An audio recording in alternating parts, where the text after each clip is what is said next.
I was worried for a second that I had to follow Ben, but all those fears have been appeased now. And I kind of feel like my job is redundant. You've embarrassed yourself enough for me. But in all seriousness, I'm going to take a moment to set up here because I've got some PowerPoints. I don't know, Ben, it would really help if you could see the screen just for your own amusement. And Sandeep, I think there are some things you can all see as well. So maybe you want to come down here. I'm going to need one chair, so you might want to bring a chair.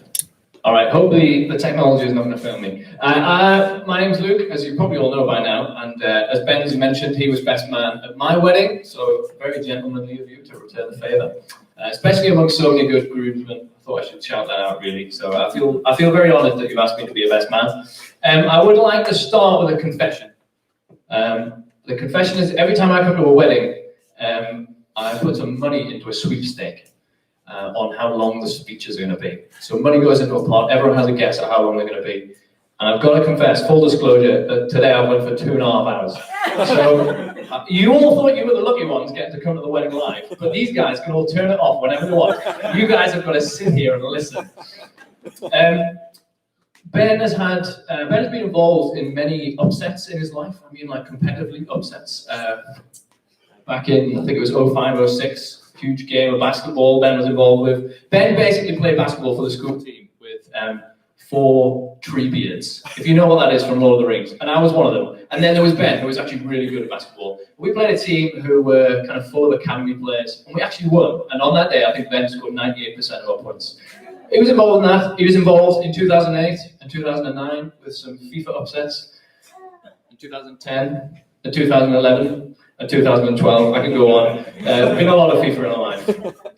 But this upset has got to top them all. The fact that Ben has managed to convince Sandeep to marry him, all right? Of all the upsets in your life so far, that's got to be the biggest one. Some of you all know, as Ben actually mentioned, hasn't he? He's a football coach. And I think the thing that Ben enjoys most about being a football coach is getting to do team talks. And Ben has quite a unique style when it comes to team talks. He has a certain technique which he calls the phrase that stays. Some of you will have heard of it before. We've heard him even use one today. Ben has a phrase that stays. They do normally rhyme. I've actually got some examples of what I've heard him use before, just to kind of get you in the mood. Teamwork makes the dream work. There we go. You've got to be humble to rumble. You've got to have courage to flourish. Trust is a must. Don't get high on your own supply. You've got to watch that one. If the pages ain't turning, we ain't learning. The ultimate champion who's not that intriguing. Many books in form, there's only one book that transforms. Those are some phrases that stay. So I thought in order to honour Ben and also to help Sandeep get into the kind of way that Ben communicates, I would kind of use today some of my own phrases that stays. So look out for them throughout my speech. Here's one. I'm trying to prepare you for the match of marriage. If you want to win, you got to listen in. Now we're getting started. If you want to win, you got to listen in. And just like in any good match, my first bit of advice to you is to play to your strengths. Play to your strengths, all right? If you play to your strength, you'll have a marriage of length. Now, in the words of our economics teacher, I've been scratching my head trying to think of what Ben's strengths are, okay? And I've got to say, the first things that popped to mind were definitely weaknesses, all right? So I'm trying not to kind of dwell on these for too long, but one in particular came to mind, and I don't think many of you are going to know about this one, but Ben actually had a big weakness to do with hair gel. And I'm not sure if I should even bring this up because it's quite a serious subject. Ben actually used to be addicted to hair gel. He was a serious user. He could get through a whole tub every day. And I know what you're thinking. If you look at him now, he looks fine, but that's because he's got clean. Right? He's got clean. He's recovered. But it used to be a real issue. And if you don't believe me, well, there he is. I've got to say, I did cut out Joe on that picture, so it was actually a family problem. Blame the parents. Blame the parents, exactly. But I thought through plenty of his weaknesses, but then it came to me in a moment of inspiration. What is Ben's real strength? And Ben's greatest strength, and it's really important you know this, Sandy, is his unparalleled, untoppable, unbeatable, ridiculous level of enthusiasm. All right, that is it. That is what it is. That is his greatest strength. And Ben goes all in, don't just mean when he's got pocket rockets. He goes all in on everything in life. Let me illustrate it with one example. Here is a picture of what I think everyone looks like when they when they graduate. There's your kind of box standard graduation photo. If you're a little bit out there, you might do this. There we go, the two hands in the air, very excited. Now, this is how Ben celebrates graduation. Right? And that is just a little snapshot of Ben's level of enthusiasm. Everyone else is somewhere down here. And I call it Ben-enthusiasm. All right, Ben-enthusiasm is up here. That's his greatest strength. And in fact, the phrase that stays is, the enthusiasm of Ben is greater than all men. By the way, how many times has Susan Boyle graduated? I just want to point that out for a second. She is so talented. And I've actually got, look at the time, I've got some stuff in my speech about Susan Boyle at this point, but I'm going to cut it out. So I get rid of that. Get rid of that one. Yeah, that's all Subo as well. Sorry. Okay. Oh no, that's Subo as well. Sorry. Okay, we'll move on. We'll carry on. We'll stick with Ben. Actually, I just scrubbed up one of my pieces. That wasn't good, was it? Which one was it? Stayed on Subo. Should have stayed on Subo, mate. I've learned my lesson now. Oh my god. Oh dear. Took the muxes down. This is the one. This is a double piece of paper. Oh yes. We're back on Ben. This was all planned. Okay. The first time that I saw Ben's enthusiasm was in the sporting arena. Now, many of you will know, as I've mentioned, that Ben was a keen basketballer. When he was younger. He did play for the Newcastle Eagles. He was very good. But I didn't know just how enthusiastic he was about basketball until we had a match in year 7.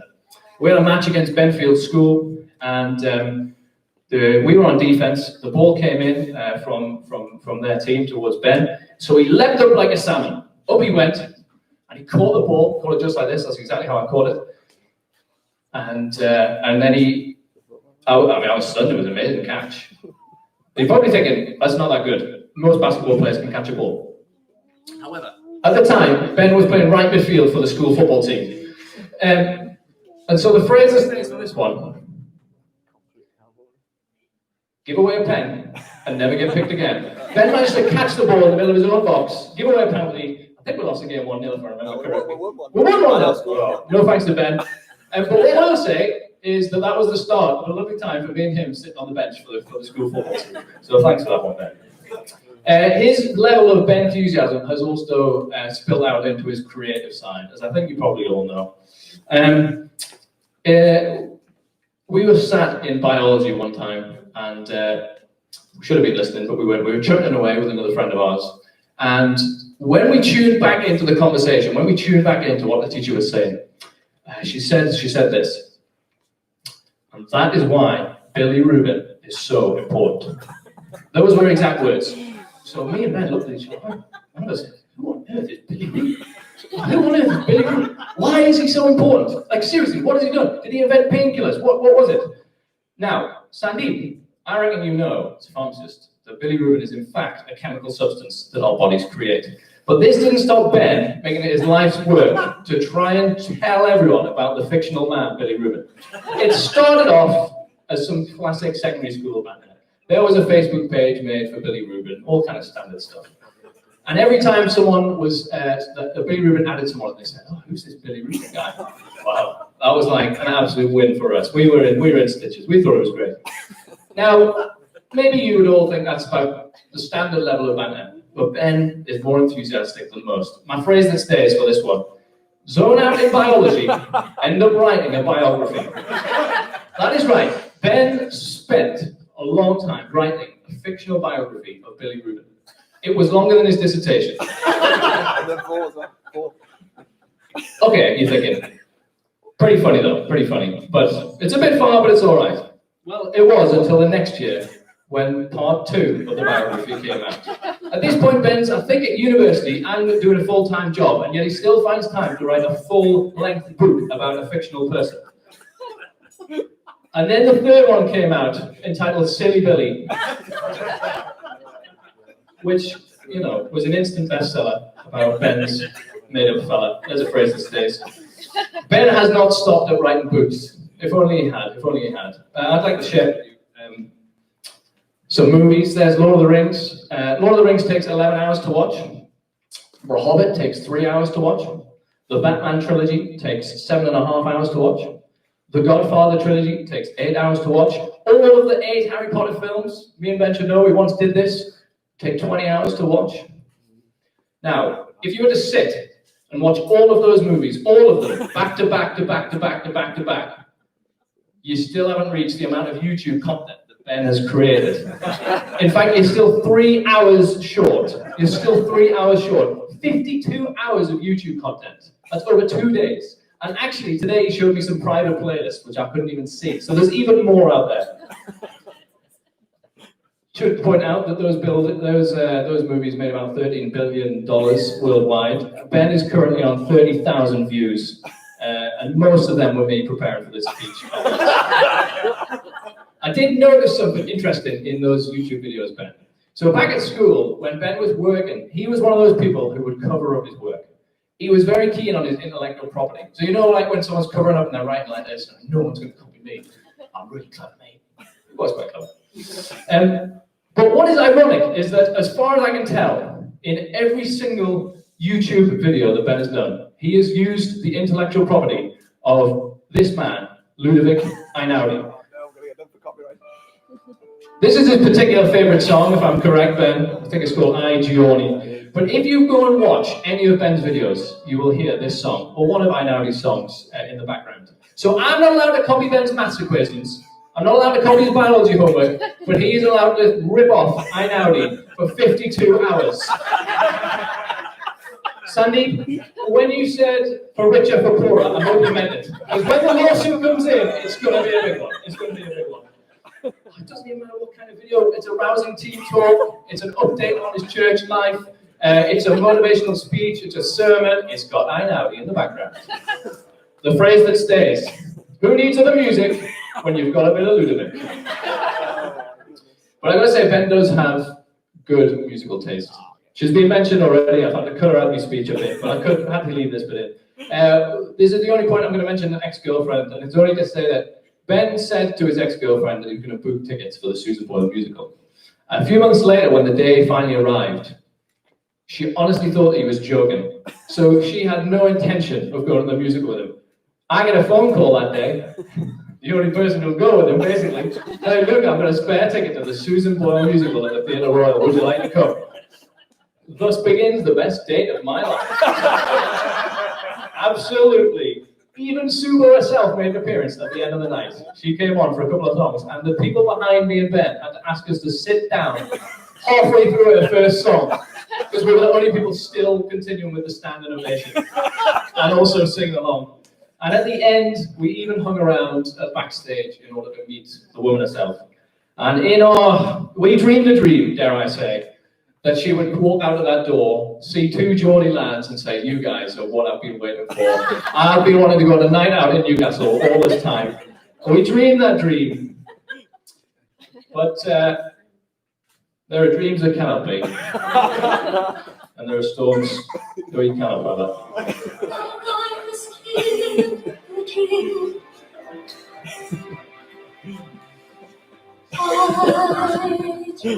Still a bit of a slow one. So the phrase that stays for this one is, don't be refusing to go and see Susan.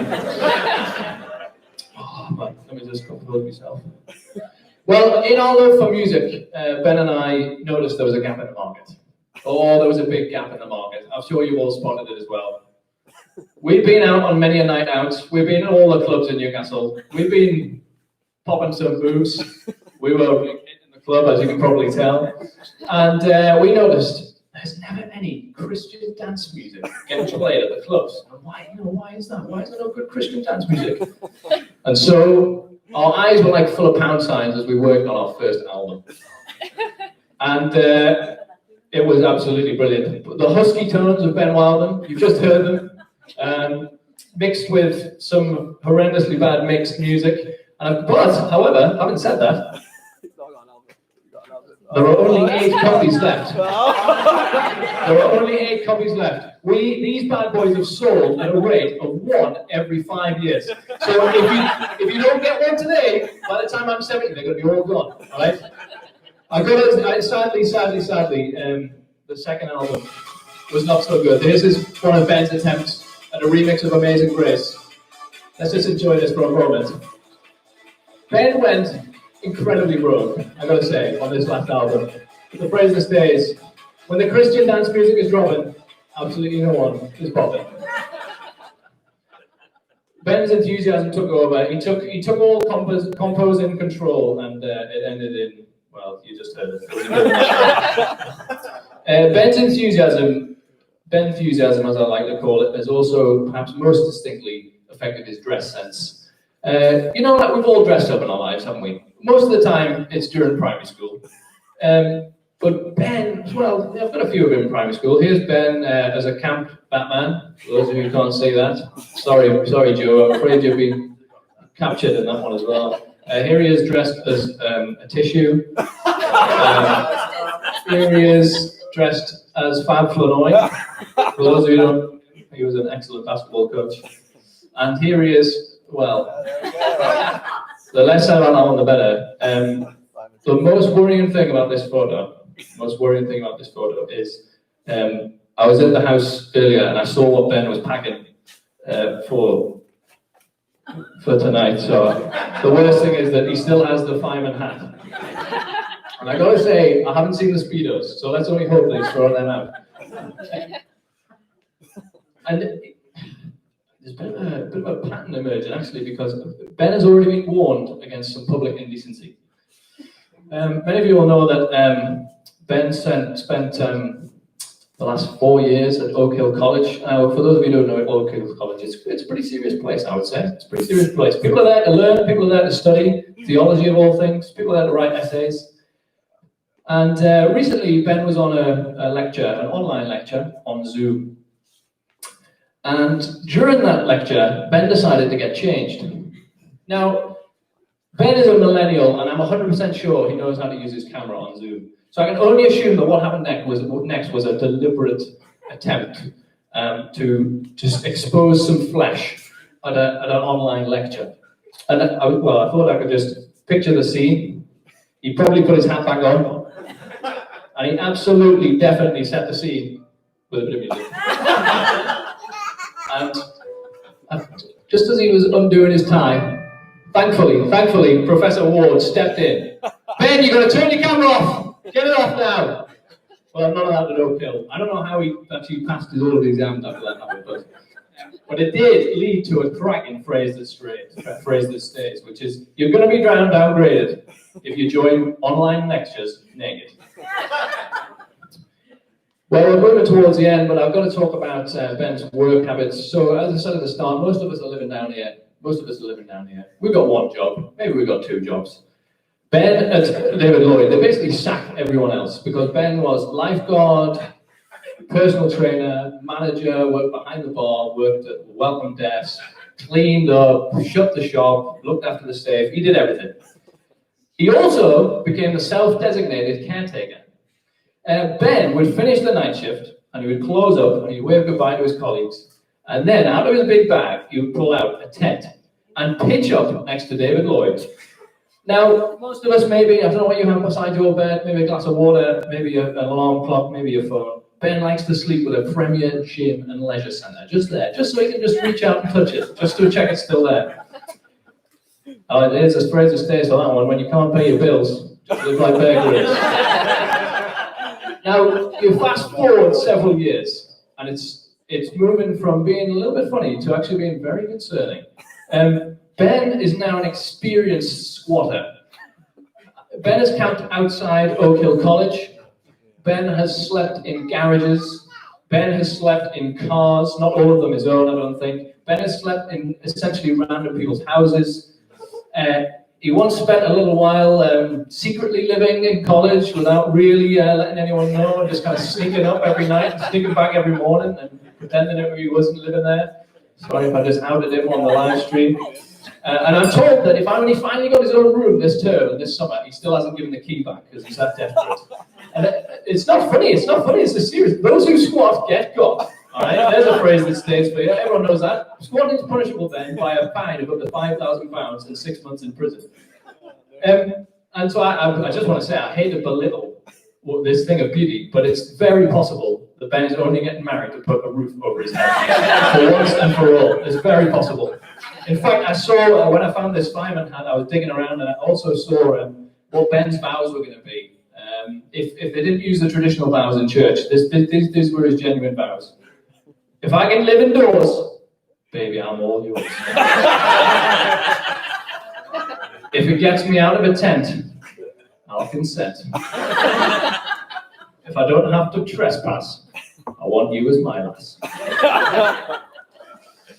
Well, I've jested today, but Ben's enthusiasm, Ben's passion for many things in life are absolutely what I've loved about our friendship down the years. It's been fantastic. And he has touched the lives not just for me, but of people all around the globe. 41 countries were discovered on the stag do. Ben has been to. And he's touched the lives of many people. And his enthusiasm and passion is what's done that. And one story for me personally kind of expresses it quite well. When we were both at university, we were skint. Well, you could tell he was living in a tent. But I was skint as well. We went out, we had £20 each to our name. We thought, we're going to go out on a night out. And stupidly, as we used to do back then, we thought, well, we'll start at the casino. We're double the money, we're going to get £40, and then we'll go on a real night out. 10 minutes later, picture us empty-pocketed, we've lost our money, we're pretty gutted, we're going to have to go home. And then Ben turns to me, I've got a midnight idea. Here we go. And he didn't say, let's camp out here, let's camp in a club. He said, let's go on a water bar crawl. Let's go to all our favourite bars, and we'll go in, I'll just ask for tap water. Because legally, they have to give us it. And so that's what we did. And I'm going to say, we got to the first bar, and I was still pretty bummed. It was, this isn't going to work, is it? But within a few minutes of Ben laughing and joking, I was absolutely up for it. We were singing along the songs, we were requesting things from the DJ. We started comparing which bar did the best free water. One place, I tell you, one place gave you ice, lemon, lime, straw, and they put them all in a cocktail glass. And that's what you want, isn't it? It was fantastic, and I've got to say, that is a bit of a picture of what life with Ben has been like for me. He's so enthusiastic and so much fun to be around, and, well, here's a great phrase that stays for you, and this is one for the Geordies, especially those on the live stream. If you've only got water, that doesn't matter. You don't need the booze, you don't need the cash with Ben, you just need to be around him, and he rubs off on you.